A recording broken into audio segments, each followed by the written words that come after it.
Immerse yourself in the profound insights offered by Father Chuck Belmonte as he delves into daily reflections on various gospel passages from the Bible. October 4th, Friday. To follow Jesus, we need to be detached from all things. Although Christ was rich, he became poor for your sake, so you might become rich by his poverty. If only we could live with more trust in divine providence, how many worries and anxieties we would be spared. Then that fear, which, as Jesus said, is typical of people who lack a supernatural outlook on life, would disappear.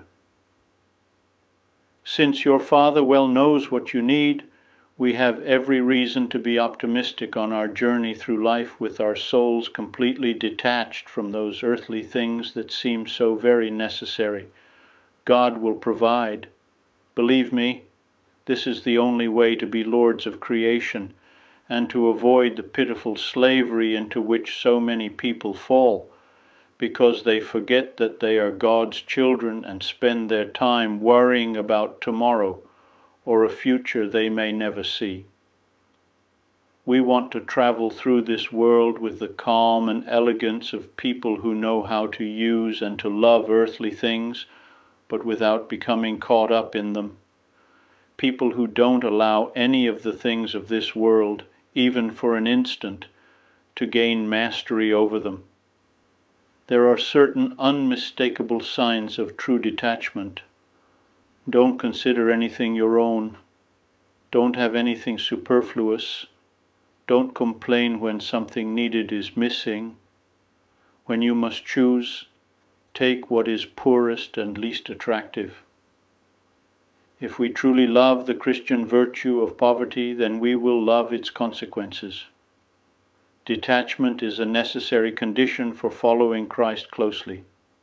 We practice it following our situation, taking care of the material things that we use, such as our own personal effects, our clothing, the furniture in the house, the things we use at work, and so on. As regards our expenses, we are parents of a large but poor family.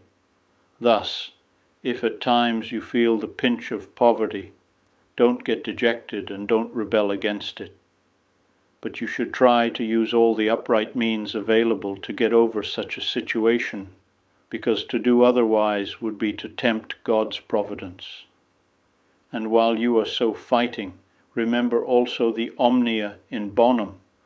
All things, even scarcity and poverty, work together unto the good of those who love God.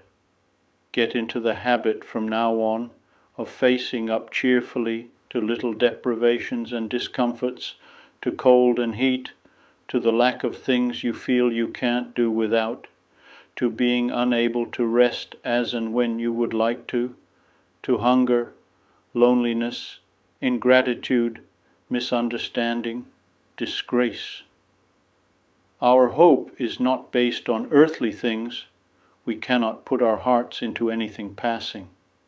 With this conviction, let us ask our Blessed Mother to help us to imitate Christ, who, though rich, became poor for us and had nowhere to lay his head.